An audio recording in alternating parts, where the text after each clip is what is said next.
Every break, if I wasn't sat outside of a teacher's office, I would be hiding in the toilets because I was so petrified of what people were going to say or do to me. I'd cry before I'd go to school, I'd cry at lunch, and then I'd cry at night when I had to face the messages on social media. When you came home? Yes. Hi guys, let me tell you a quick story. Imagine a 15-year-old girl was taken out of a prestigious grammar school in the United Kingdom, and she was homeschooled via the big screen whilst her classmates sat in class getting on with being 15 years old. 15 of them in a class, her sat behind a screen. Nothing to do with COVID or illness or infection, she was just removed from school. You'd ask why? It's completely alien to us. Why? Because she was conservative. You heard me right, because she was conservative. So pro limited government, low tax, low government interference, family values, that was her crime.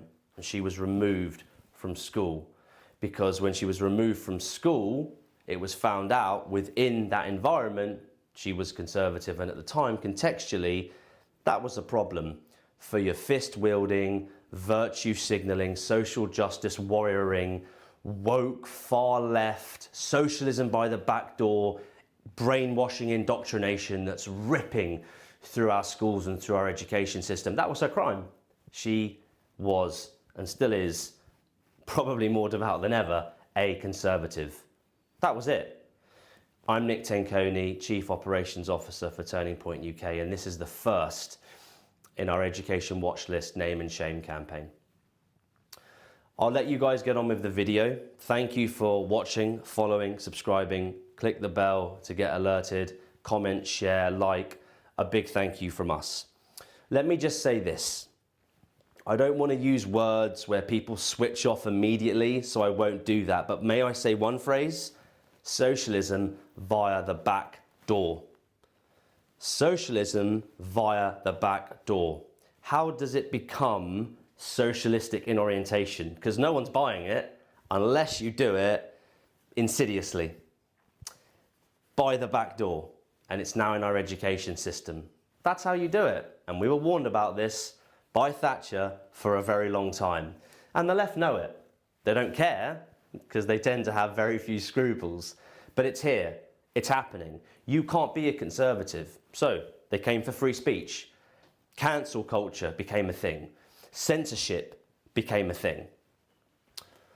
Why is this? Why would they want to cancel people? Why would they want to cancel what you can say? Why would they want to attack free speech? Why? If you've got nothing to hide. Why would you want to create mobs of people? Why would you want to create environments of bullying? You see it everywhere now, public sector and private. Why would you want to do that? They came for our culture. Socialism via the back door. It's now in our schools. Now let me put it to you that no teenager is going to come home and say to mum and dad this, that and the other about what's happening at school, when actually you can't really see it or hear it. It's in the teacher's dialogue. It's in the lecturer's dialogue, and the expose that you're about to witness explains it all. Socialist teachers, far left teachers, radicalizing our students, teaching them what to think, not how to think. We're not standing for that at Turning Point UK. We are proudly leading the charge in the Education Watch List campaign, Name and Shame. It's only due to this young girl's bravery and courage and her mother's willingness to speak out to inspire other students and other parents who are aware of the abuse that their children have gone through in schools. And do not get me wrong, it is abuse when it comes to indoctrination and brainwashing and teaching people not how they think, but what they are to think. And there'll be consequences if they don't go along with the woke mob. That is abuse, and we will uncover it.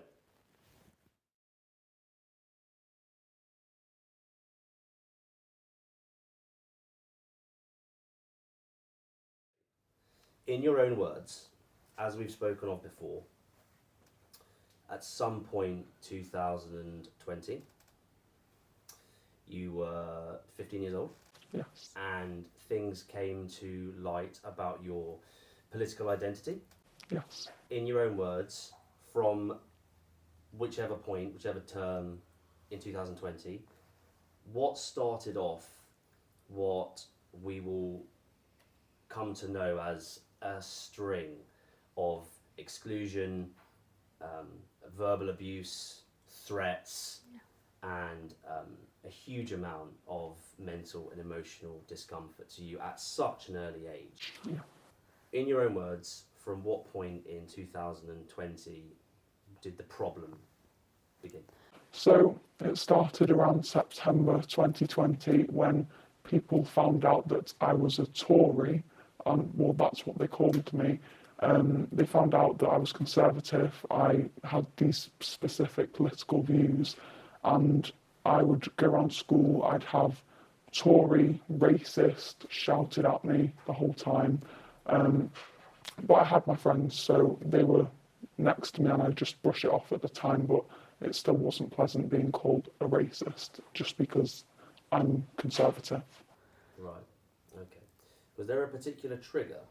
Was there an event? Was there something that happened? Did you do something wrong? Was there something, because a political identity doesn't necessarily mean anything. We live in a free country. Was there something that happened to trigger this abuse off? The being called a Tory, I don't think anything specific happened to trigger that, but in November 2020, that is when it all started. Nothing specifically beforehand? No. And going back to when I was 15, it was pretty clear that people weren't focused on anything political, maybe at university, but certainly not at that age.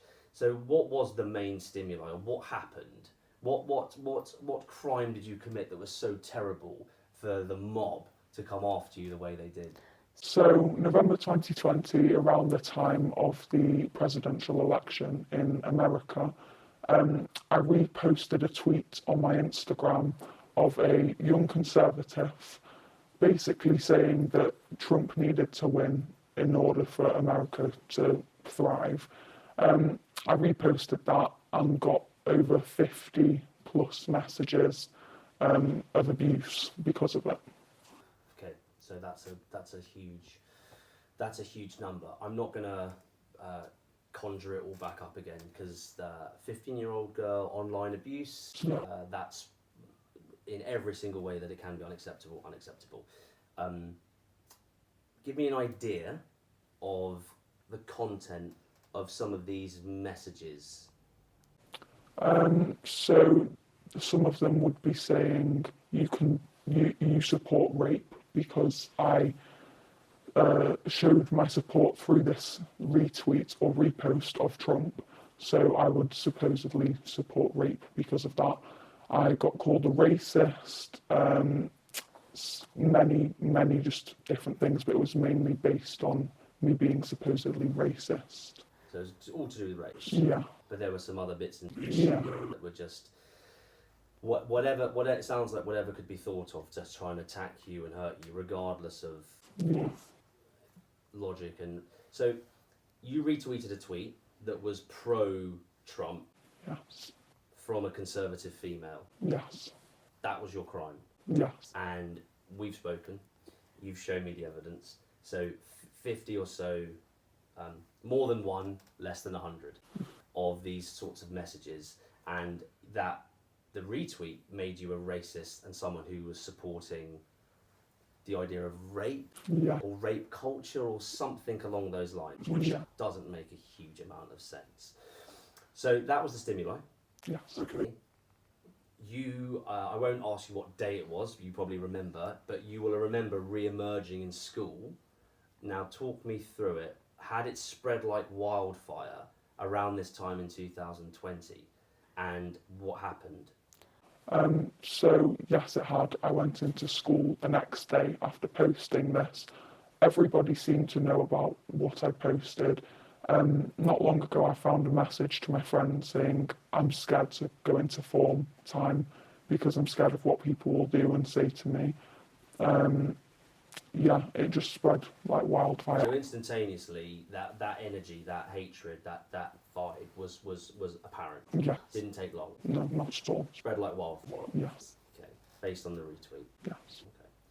So let's expand the timeline and let's just get your version of what you experienced, and if you could also tell us where you experienced this, so the school that you were at, and just a bit about the time frame, and just speak openly about what you experienced.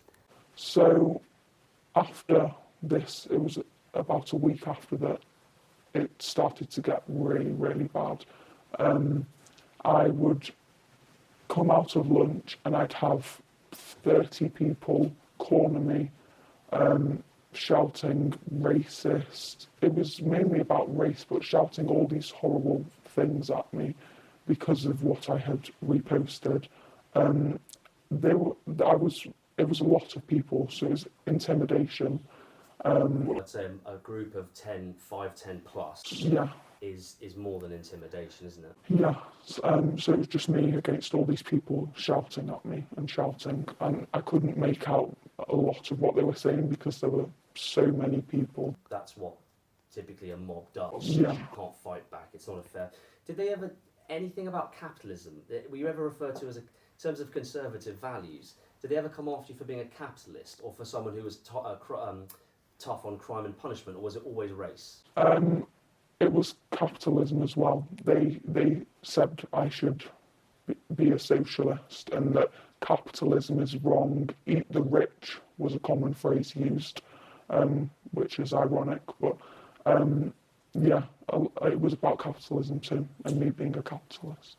My understanding is that you were at quite a prestigious grammar school. Yes. Which school was it? Stockport Grammar School. Stockport Grammar School. So my research tells me that that's probably one of the best. It's one of the top. I mean, in terms of academic record, let's talk about cost. It's up there. Yeah. It's a good school. Yeah. Okay, fine. So that's all pretty horrific. In terms of the abuse and in terms of the mob and in terms of what they were saying to you, this will have resulted in you going to parent responsibility and head teacher complaint mode pretty quickly, I would have thought. Yes. I presume that's what you did. Yes. What did you do? So my mum obviously spoke to the school about what was happening, and the school's solution was to isolate me from everyone else. It wasn't to punish or speak to the children that had been horrific towards me. It was to isolate me from them and take me out of the situation. Before they decided to isolate you, for how many days or weeks did this bullying, abuse, etc., how long did that go on for before they chose to isolate you? 2 days, I'd say. Okay. 2 weeks. Fairly quickly after this first event, this first bullying event. It was raised about 2 days afterwards, and I got isolated 2 weeks afterwards. Okay. Let's go back to some of the, before we talk about exclusion, let's go back to some of the bullying. Give me an example. I mean, I know what that might look like at that age. Give me an example of the kind of thing that you lived and breathed. So I would sit in the lunch hall alone because by this time I had lost all of my friends. My friends of 4 or 5 years, they'd completely gone. Had they been vocal about that, or had they just, as we say now, ghosted you? Ghosted me. They had said completely nothing to me. Hadn't stood up for you, hadn't fought back. Not at all. Corner, just not been nasty to you necessarily. Yeah. But they turned their back on you. Yeah, they didn't speak to me. I've not spoken to them since. Yeah.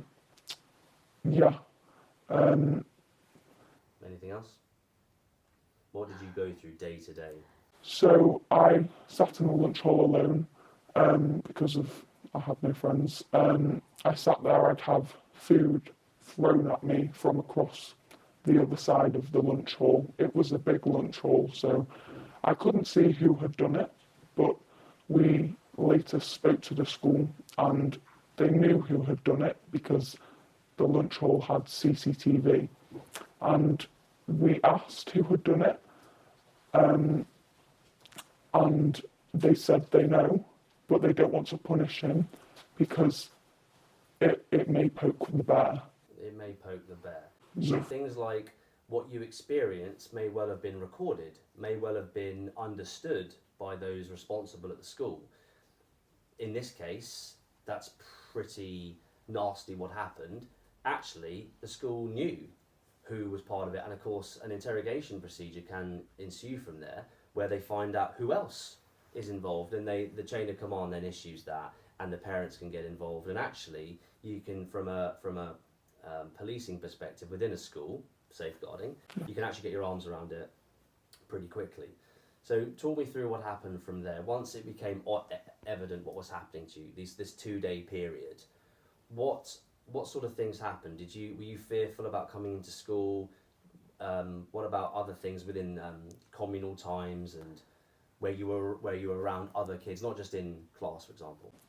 So I'd walk through the halls at school and I'd have people clapping at me, and obviously instantly that brings attention towards me, which I do not like.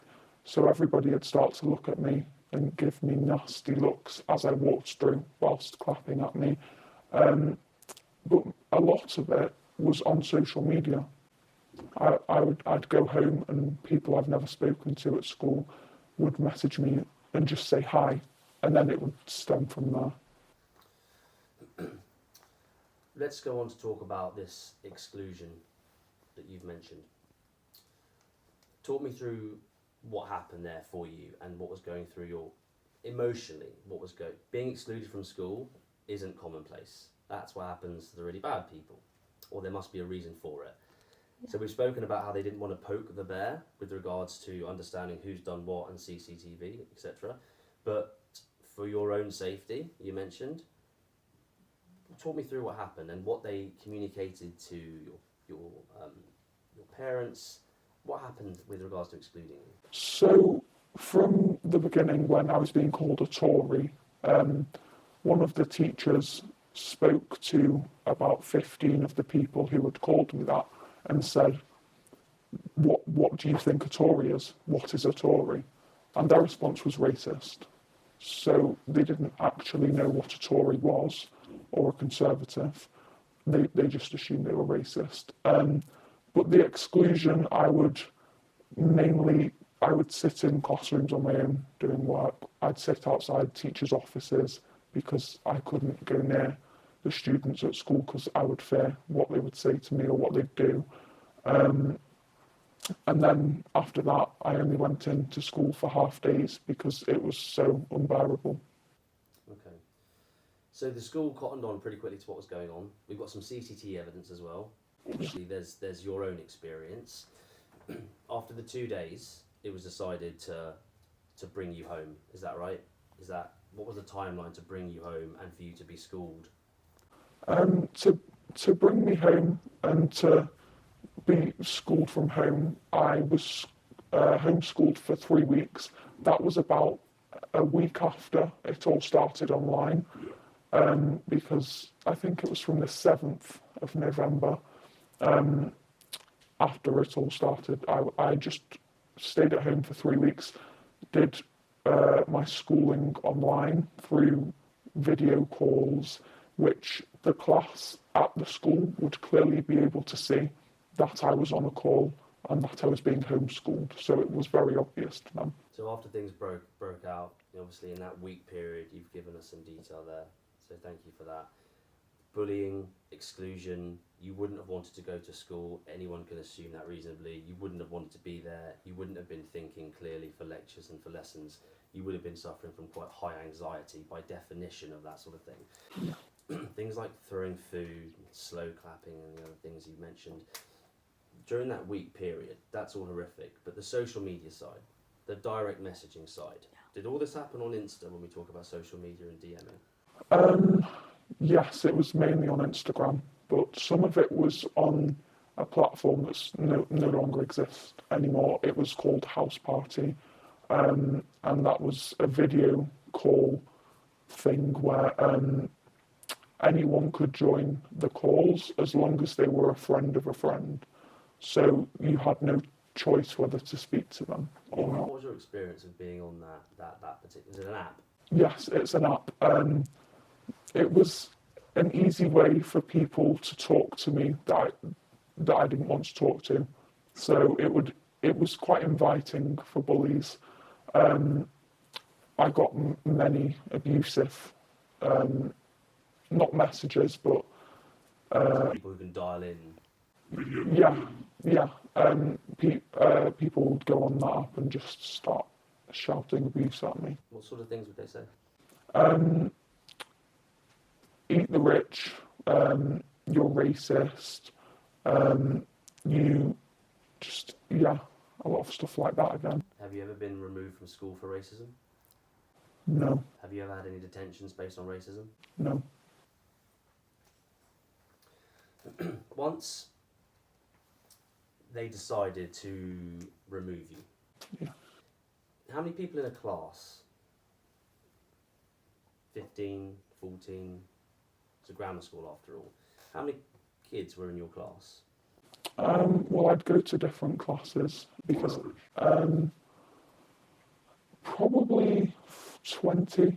20. Yeah, So you got 15 to 20 people in a class. yeah, You're now sat at home yeah, learning through a screen, yeah, and everyone's aware of this. yeah. Sometimes they'd even put it up on the whiteboard. Sometimes they'd put you up on the whiteboard as a projection. Yeah. Okay.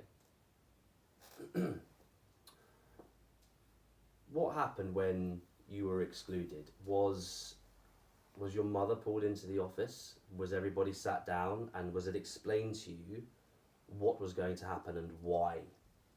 No, it was all done over the phone, really.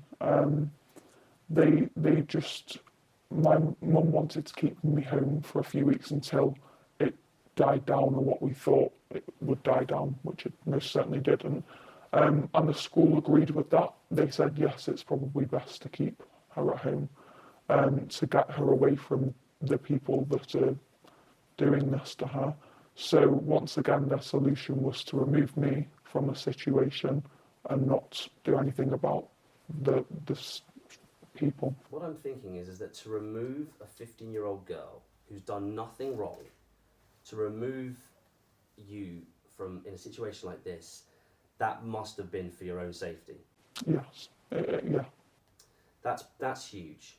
So I'm wondering what they did to safeguard you, to help. Did they say anything about, other than for your own safety, did they say anything about what would happen in the school, what they would do to change that behaviour? Did they communicate with you guys as a family what they were going to do to deal with the problem? Because removing you from school isn't solving anything. Did they say anything about that, apart from sitting them down and asking them what a Tory was? They did nothing. That was the only time that they did something, and even then that wasn't anything. That was just asking them what they thought a Tory was. But no, they did absolutely nothing. I don't even think they had communication with these children. They just let it go.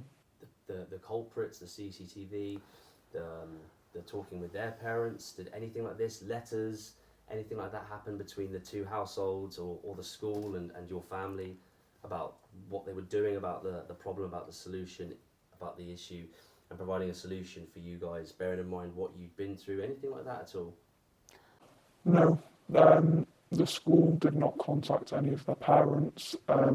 They only spoke to my mum about removing me from the school. No contact was made with any of these people, really. Remove the problem, basically. Yeah, Because you retweeted a tweet that was pro-Trump, yeah, essentially. yeah, So you're at home for 3 weeks, being homeschooled. yes. What were you going through emotionally and mentally day to day? It's hard to explain. I was distraught. I was traumatized. All sorts of emotions. The fact that my friends had left me, that was difficult to deal with, on top of all of the abuse I was getting. I don't know, I felt almost shocked that this had happened so quickly, why it had happened. I was confused about everything and why it had all happened. Did you feel alone? Very, You scared? yes. Any of your friends reach out to you? No, they didn't speak to me from them. And when the only contact I'd have with them was when I'd get added on this house party app to calls that had several people on. So I'd be on a call and then another person would join and they'd add all of their friends and loads of other people. You had visibility over what they were doing as per the social media purpose, but you were ostracised, an outcast. Yes, definitely. What about your anxiety during this period? It was very high. I constantly felt scared. I constantly felt that somebody was after me, or several people, in fact, were after me. I wouldn't go out the house on my own without my mum for a lot of it because I was worried I'd get physically harmed, and if it wasn't physically harmed, then it would be verbal abuse from people in the streets. I turned all my Snap locations off, my Snapchat locations off, so nobody, not even the friends I had left, would be able to know where I was because I was so terrified of being found. And yeah. Outside of what we do know, what about outsiders from the school and the community outside of your friends, school environment, the app that you've mentioned where anyone can dial in? Did this spread at all, or did it stay localised? It spread to as far as, I don't even know, it spread over the country. It spread by friends of friends to start with, and then later on, in about 2021, I got random messages from people I had never met, never spoken to, never even heard of, and they'd trick me into texting them, saying, "You look pretty," or saying compliments.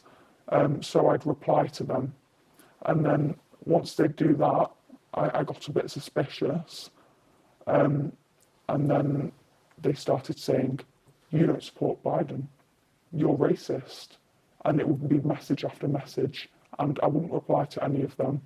It would just be a spam of messages. Social media? Yes, social media, Instagram. They didn't have your phone number? No. You couldn't tell what age or what gender they were? No, I think they were female because it was disguised as an account for animals, and posting pictures of their dog. Fake accounts? Yeah, I think so anyway. So between the end of 20 and moving into 21, you got a very clear idea of what you were going through. The 3-week exclusion zone, did the head teacher call you or speak with your mum? Did anyone come to your house, any pastoral care at all? Nobody ever came to the house. They spoke to my mum, maybe spoke to me for about a minute. Only when my mum phoned the school. They would never phone us.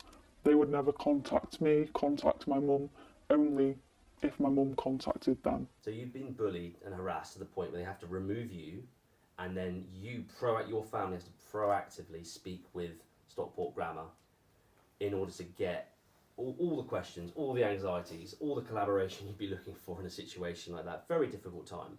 They didn't overreach. They didn't even begin. They just did the bare basic minimum. A phone call here. Are you okay? Any one of the teachers that you were closer to, everybody would have known about this. Any of the teachers you were close to, a subject that you excelled in, anyone reach out to your mum or to you? Nobody reached out. It was quite the opposite. And when I did return to school, teachers would treat me differently. In a certain subject, a teacher I was close to or I liked and they liked me back, they changed towards me completely. They wouldn't really look at me. So let's go to this 3-week period after the 3-week period where you went back. Yeah. What month? This is 2020? This is before Christmas 20? Yes, I think I went back December. Yeah, okay. So let's go from there in your own words. Yeah. You've gone back. There's been the removal of you is very much a cooling off period. So, okay, none of this is okay, but you go back, Yeah. and everybody's going to be, brave about it. What happened? So, I was so nervous to go back, but supposedly the teachers told me it would have died down. They said, you can come back now. I'm sure they'll be talking about something or someone else. No direct consequences have been issued to any of the perpetrators. The majority of the mob, the food throwing, the bullying, the clapping, the stuff that got you out, no direct consequences as far as you're aware. Not at all, no. You go back and they're like, come back because it's okay now. Yes. I only went in for half days because their solution was to pull me out of school before it got bad. So the bad time was lunch. It was lunchtime. So they said to my mum, take her out of school before lunch, before it can get worse again. Okay, so that was their solution. They acknowledged that the problem still existed, but you had to go back. Yes. But to pull you out, so you'd rock up at 8, I presume, and you'd leave at, say, before lunch at 12:30. I would, form time started at 20 to 9, but you could get there from 8 o'clock. I would get there at 8:39, so I didn't have to sit in form time any longer than I needed to, because I had done that before I had the 3 weeks from home. I'd done that before and I knew what it was like, and I did not want to do that again. The solution they presented meant that you and your mum had to look at timetable, timings. Your mum works for a living, doesn't she? Yes, she does. You had to look at the whole timetable, very much a grammar school, Yes. paid for. You had to look at the whole timetable and work around everybody else to ensure your safety and your well-being was achieved, which wouldn't probably have been possible, bearing in mind how nervous and anxious you were going back to school. What about the distance between school and house? How long was that? It was about 25 minutes, maybe even half an hour. So my mum, my grandparents would go to these efforts to pick me up at lunch every day and take me back home just to get me out of the school near lunchtime. Like, it got so bad that even at break, that was another one, break, because there's no teachers around, you're not in a lesson, that it's just children all around you, and I was terrified. So I would, most breaks or every break, if I wasn't sat outside of a teacher's office, I would be hiding in the toilets because I was so petrified of what people were going to say or do to me. Okay. So you don't need to do the math to understand how much of an inconvenience and disruption this was to everyone's life within your family. That's an hour round trip, and you're talking about 8:30 to 1:30. So that's your day kind of over by definition. It was 8:30 to 12:30, so it wasn't even worth. Right. So that's a real problem. So let's suspend disbelief and say that you've gone back and things are better. Did that happen, or when you went back, did you experience that you were treated in a certain way by teachers and you were treated in a certain way by pupils? In your own words, what did you experience when you went back after this cooling off period? I was just ostracised. Nobody would look at me directly, and if they were looking at me directly, it would be to say something to me or clap at me or crowd round me. It was never to talk to me. Nobody ever talked to me unless they wanted to say something bad. Can I presume that this goes on from the point in December to when you went back? This goes on, you finished up at the school in summer term of 2021. Give me an idea of timeline. You've gone back, things have cooled off. You've obviously given us an explanation of what was going on in general, ostracised, excluded, the threat in the air against you. What about fellow Conservatives? What about friends? What about teachers? Who came running to your defence to say, this is a problem, we need to do something about it? What happened in that regard? Well, there was one person that I used to talk to a lot about politics, and he was a young Conservative like I am. And even then, he would defend me sometimes.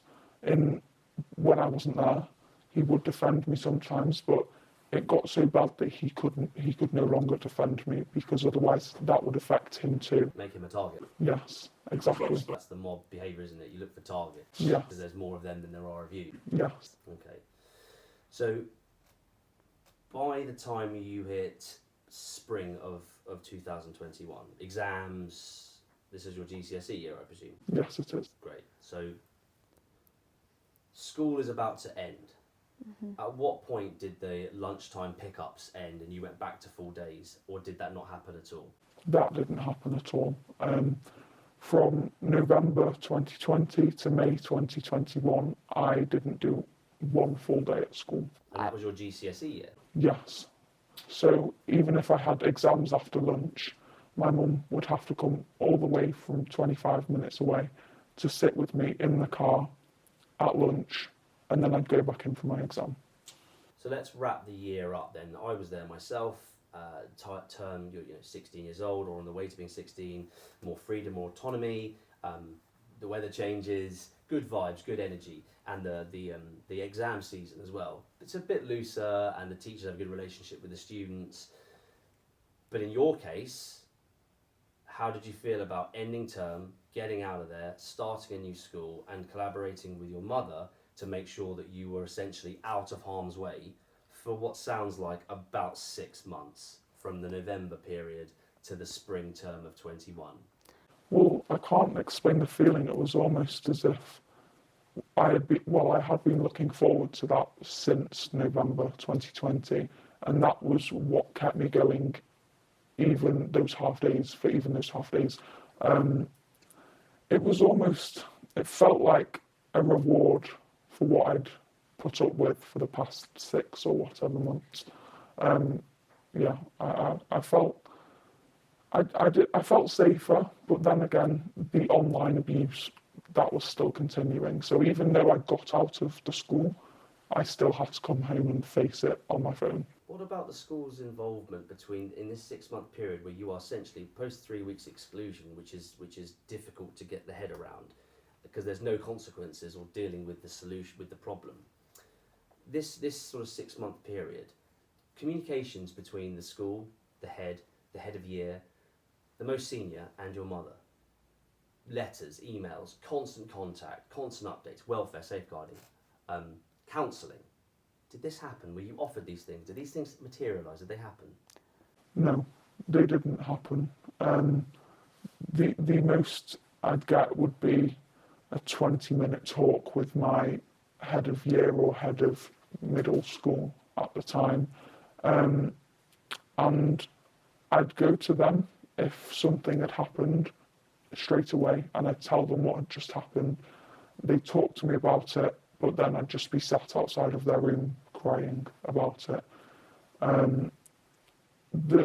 Where they sat me was actually the isolation corridor. So that was for people who had been very badly behaved. Yeah, it is. And I was put there.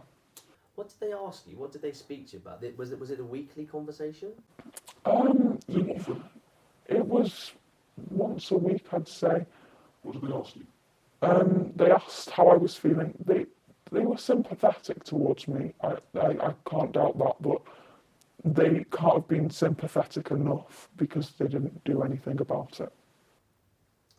The abuse between the confrontational abuse, we'll come to the social media side in a second when we wrap up, between the end of 20 and spring term of 21, the slow clapping, the bullying, the food throwing, I'm not going to take away from the social media aspect, okay? Remember, these people are cowards, so of course they would have used that route. Yeah. Did it get worse, get better, or stay the same in terms of the face-to-face confrontational aspect? Did it die down at all? Not really. I went into a new friendship group in about March 2021, and obviously because I had friends, it helped me a lot more. But even then, it still carried on.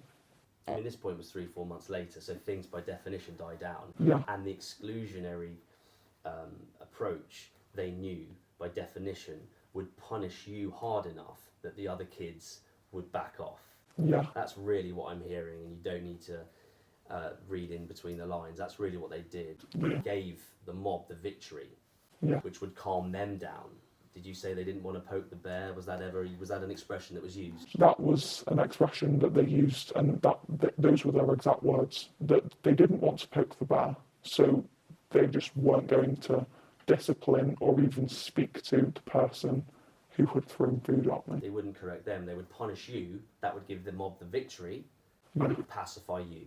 Yes. When we say they said that, who said that?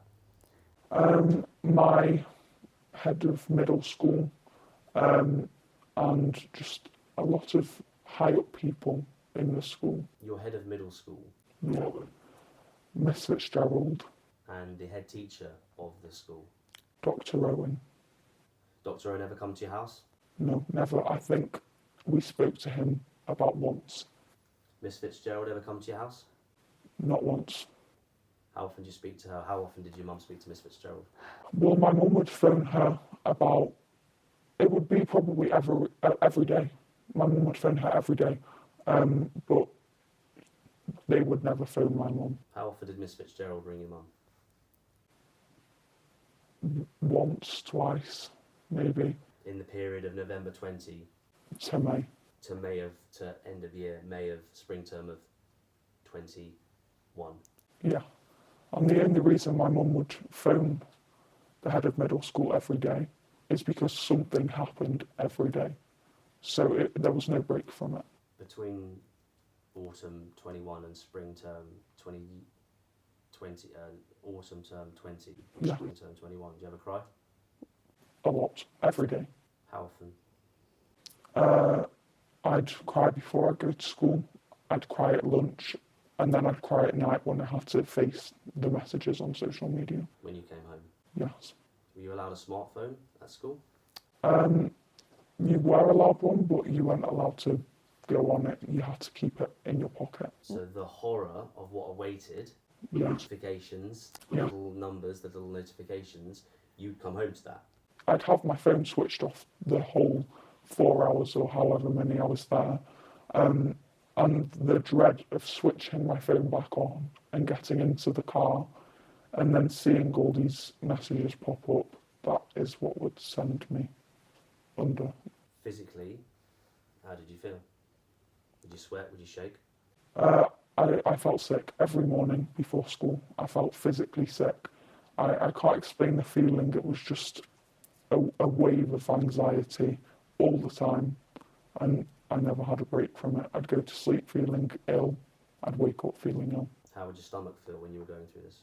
Oh, it was turning. It was turning. I was terrified. Did you lose weight? Yes, I lost quite a bit of weight, and my hair started to fall out because of how stressed I was. Yeah. In closing,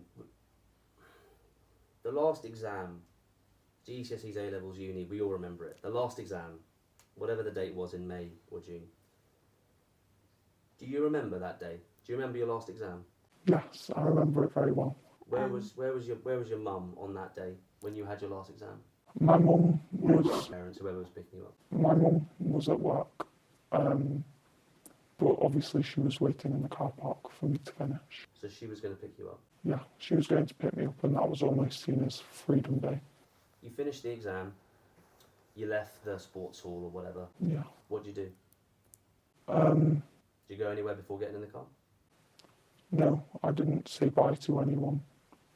I just left because I just wanted to get out of there as soon as possible. Pen down, out the hall, straight to the car, left. Well, we had a leavers day because it was year 11, so that was my last day. Was that was some weeks after, I presume? Yes, it was about 2 weeks after, I think. But that day of your final exam, any goodbyes with anyone? No, not at all. Nobody would speak to me, so I wasn't going to try and speak to them either, especially when they'd all resent me. We've heard a pretty strange story that wasn't a few weeks in duration, but months during arguably key formative stages of a young person's growth and development.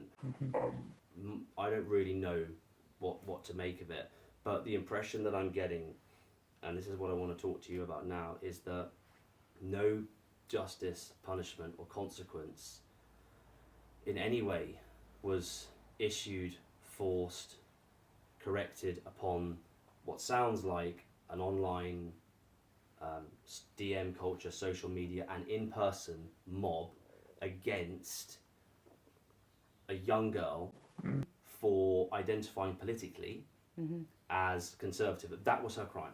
That's what I'm getting so far. I'm hearing that the school didn't, and the various individuals within the school didn't necessarily reach out. And I've heard about how your daughter was affected and how she felt.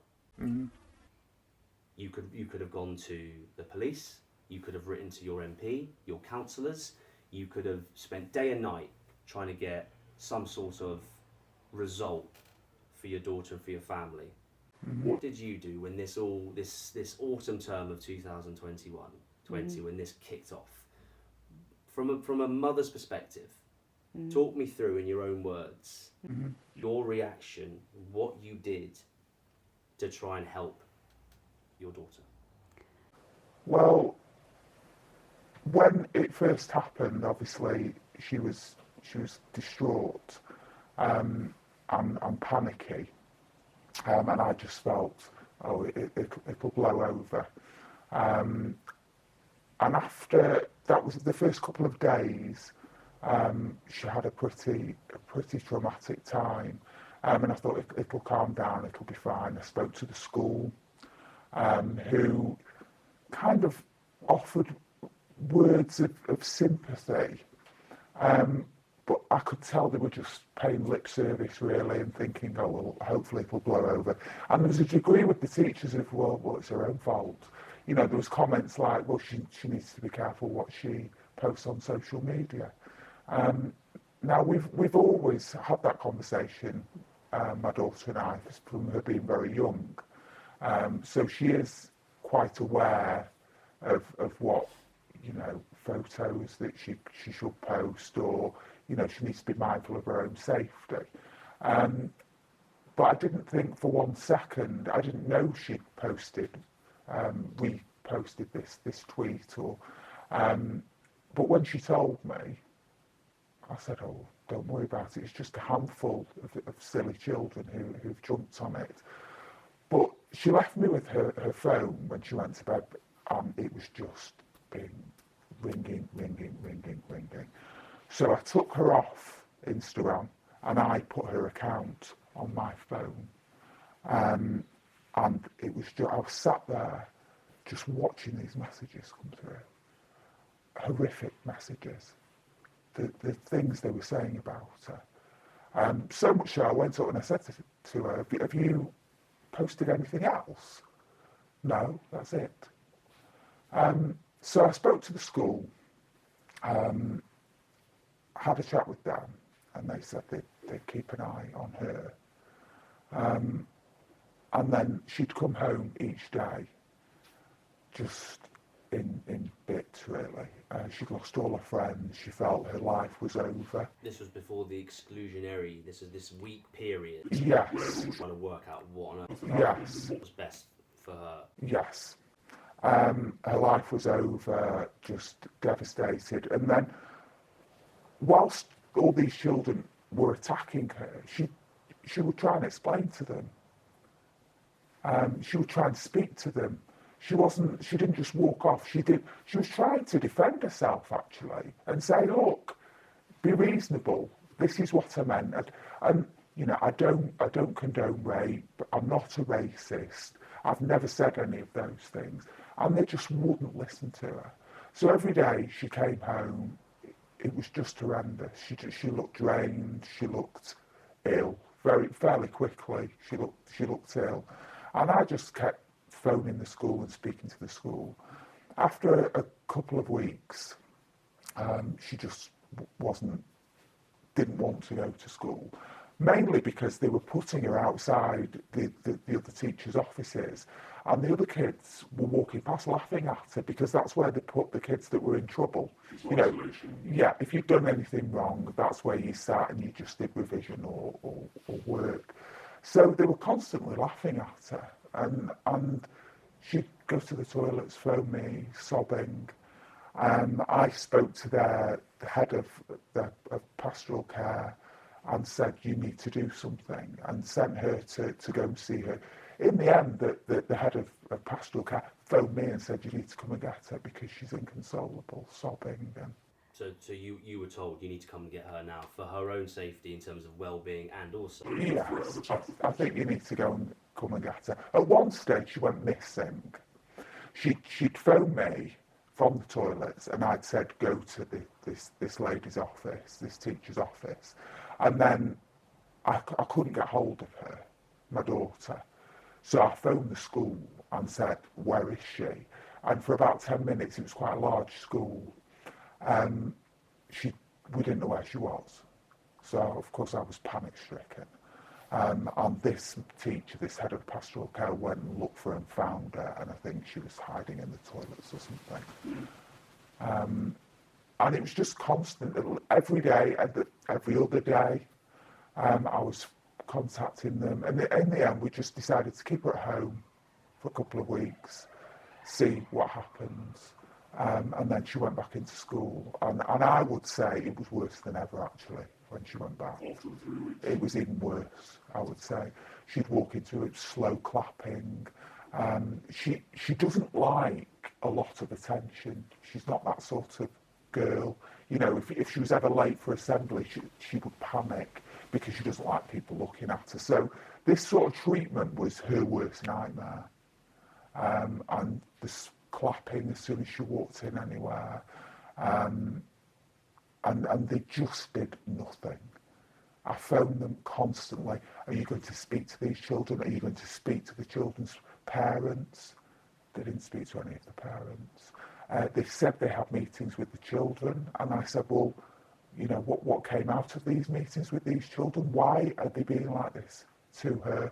Why have they turned their back on her? Why do they feel the way they do? Have you spoken to... I'm sorry, we can't disclose that.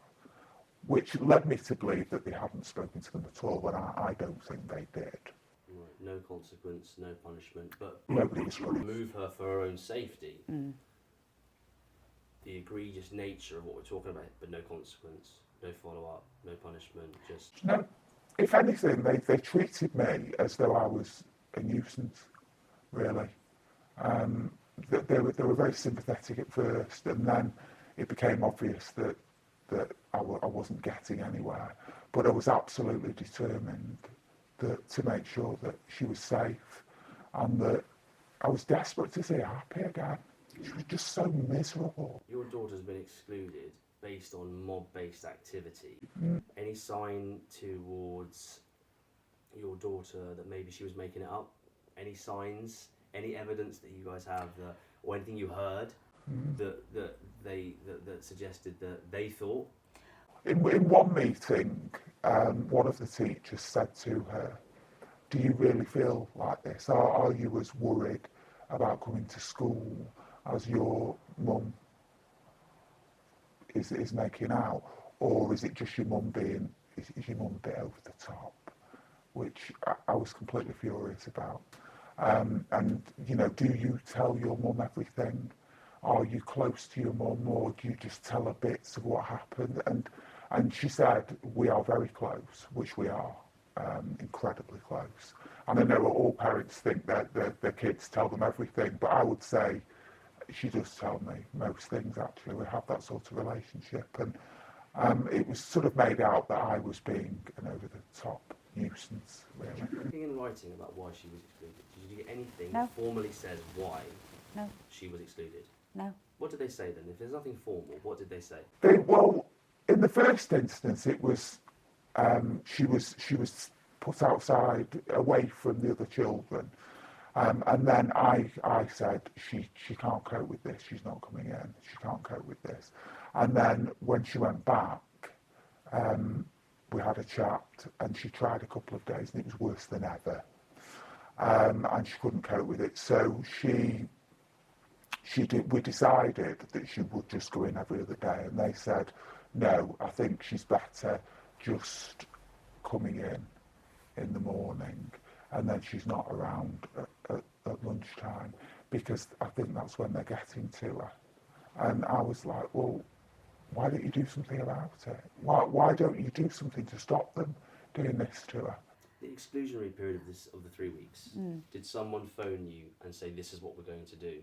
Was that a phone call if there was no formal correspondence? To say... We did discuss it, but it was just sort of, let's make sure that my daughter's okay, and then we'll go back and we'll take it from there. But it just wasn't possible for her to go back full time because of how she was treated. When you say we discussed it, who discussed it? It was never the headmaster. The headmaster, I spoke to him once because they refused to teach her from home. They said that unless at one stage they said towards the end they said that unless she comes in full time, then they wouldn't teach her from home. And then he phoned me, but that was months down the line. We're talking sort of March, April time. And I said to them, she can't come in full time because she's not safe, and you won't do anything about it. And this boy, these kids that have pelted her with food, you've got them on CCTV, and you haven't even spoken to them. All they said to me was, we'll put it on this file, but we don't want to speak to him because it might be a case of poking. We don't want to poke the bear, really, do we? And make things worse. Did they give you any other context? Did they give you any context about who they were protecting and why? Did they talk about social equality? Did they talk about social justice? Did they talk about the atmosphere of George Floyd and of BLM? And did they talk to you about the contextual relevance of this period of time?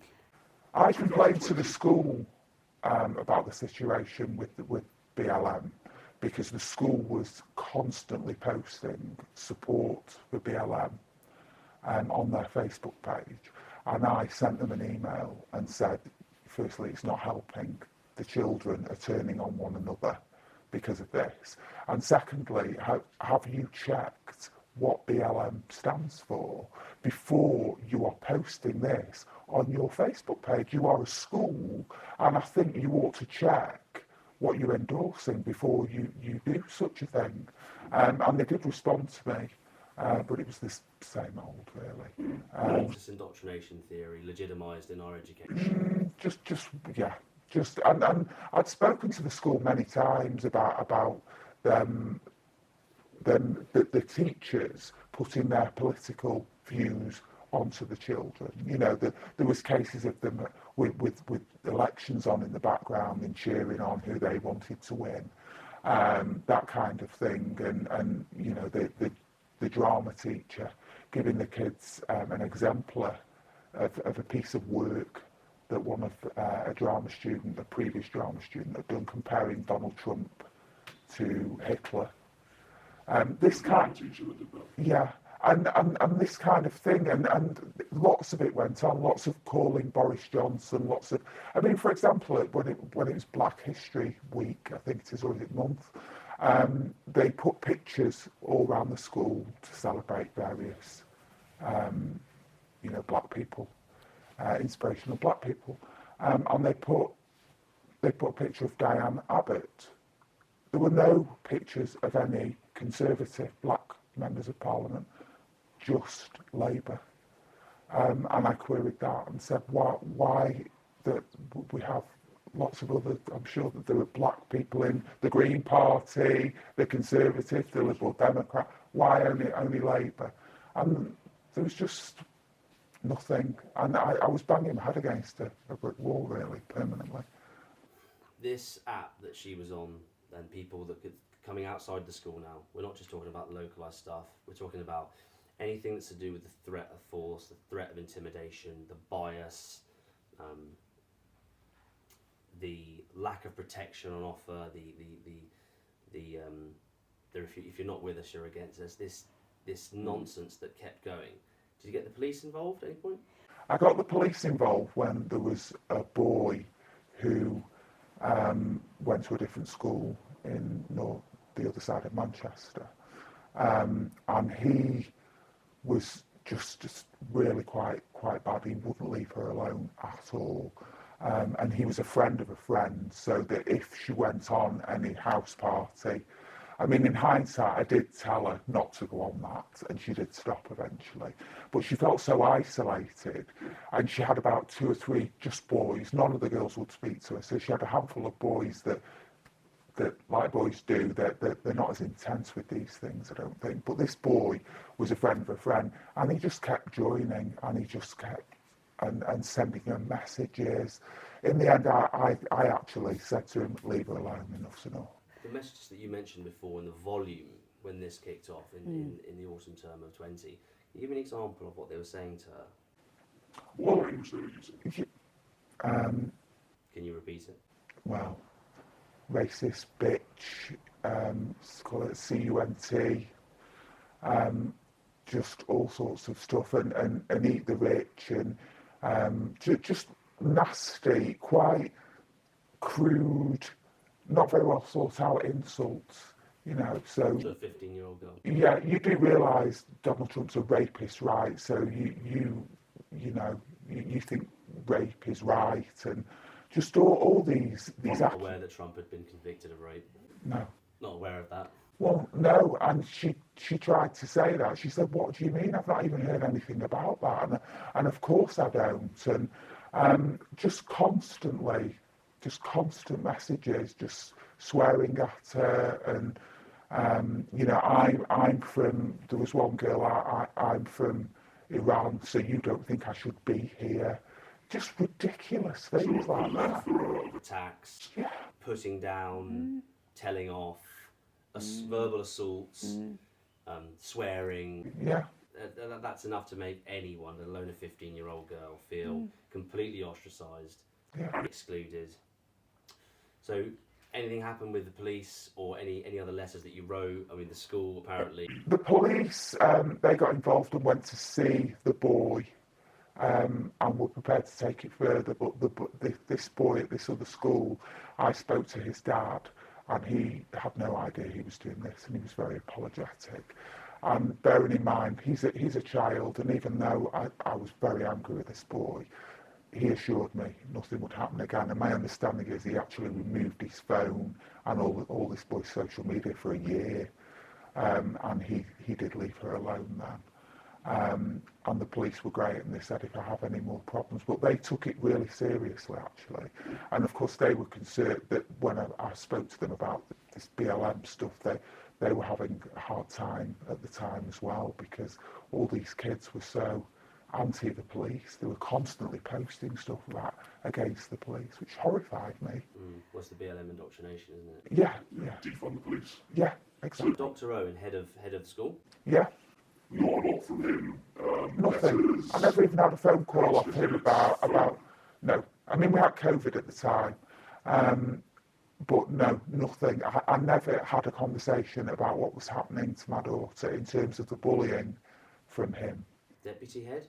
Head of house, head of year, anything at all? I spoke to various teachers throughout who were head of year, they have heads of all sorts in that school. But I spoke to about 3 teachers all in all, but nothing.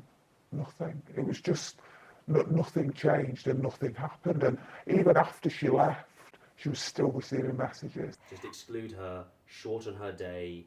What will be will be. Yeah. The bear. Don't.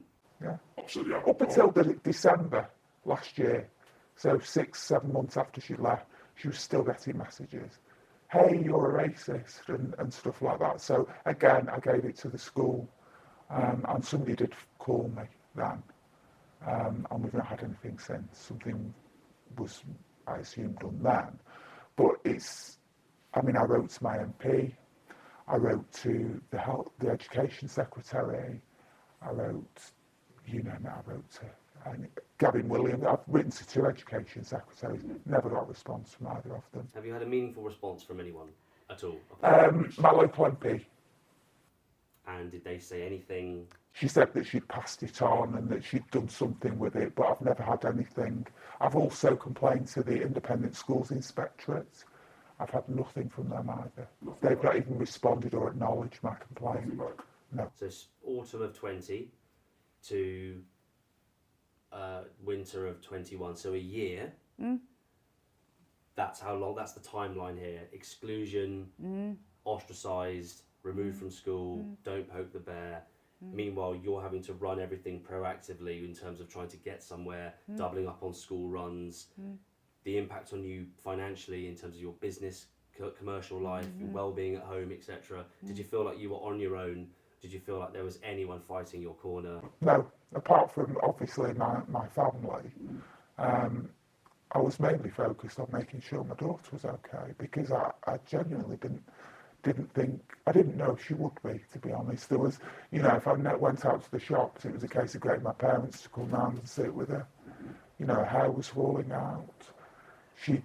What changes did you notice? But in the time frame that we've mentioned now, what changes physically and emotionally did you notice? Well, if we went to a restaurant, she'd panic as soon as we walked in there, because she'd be frightened in case anybody was there that might know her, or she just had this, it might seem a rational fear of going to places, because, and I think that's a little bit better now, but I don't think it's completely subsided.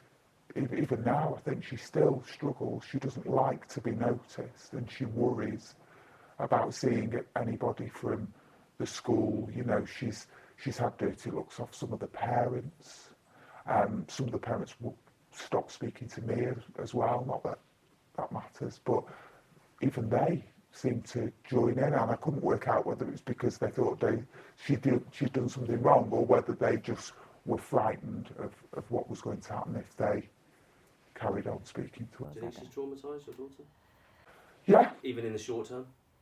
yeah. I think she's getting there. She's strong, and I think in some ways it's made her stronger. But yeah, without a shadow of a doubt, she's traumatised. The person you see now is 100% better than she was, you know, 18 months ago. She mentioned that weight loss, anxiety, stomach churning, loss of Her hair started falling out. I mean, that just broke me when that started happening. You know, her hair was falling out. So it could only have been, we just cried every day. She cried every day. Yeah, I cried every day, several times. Horrendous. Where we are now, has everything died down? Or do the messages still come through, or has it all died down? I think it's died down now. December last year, she was receiving messages. That year period. Yes. That lockdown period, that the media agenda completely saturated with social justice and social equality. Yeah. Everybody glued, you know, difficult time for everybody. Very much a contextually relevant period around you're either with us or you're against us. That type of environment has died down now in comparison. Yeah, it was a case of that they were shocked that there are people that think differently to what they think. And the reason for that is because they feel as though they are 100% in the right. The teachers are on their side. Everybody is on their side. And therefore, what my daughter feels and her opinions, they have to be bad, even though these kids didn't understand her opinions. And when she tried to talk to them and try and reason with them, they just shouted at her because they didn't really understand the subject in the first place. Feelings over facts. Yeah, they didn't. What you felt was all that mattered. Yeah, and I don't even think they knew why they felt that way. Almost. They couldn't Explain why they couldn't articulate it. The insults weren't logical. No, they were just swearing and nonsensical. No arguments, no discussions. No, and she tried to discuss it with them, but that just made them more angry, and then they'd block her, and that was it. But then there was adding her to group chats with kids from all over the area, different schools, there was something like 50 or 60 people on this chat, and I said to her, give me your phone, and they were just writing stuff, comment after comment about her. You must have felt pretty helpless. Completely, angry as well. Angry and frustrated. The grammar school. Yeah, frustrated because I couldn't help her, and she's my daughter, you know, and I'm a mum, and I should be able to put these things right, and just couldn't. The Department for Education, our schools, our institutions, how many other parents, how many other mothers and fathers, hardworking, have gone through this but are terrified to say something? What do you think? Don't they? Because unless we speak out, it will get worse. It'll continue.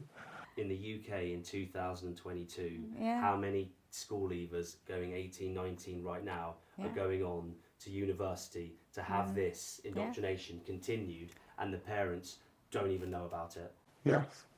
Not all children talk to the parents, especially teenagers, the way my daughter talks to me. And yes, I dread to think, I do, and I just hope by saying something that we can try and prevent it happening to other children.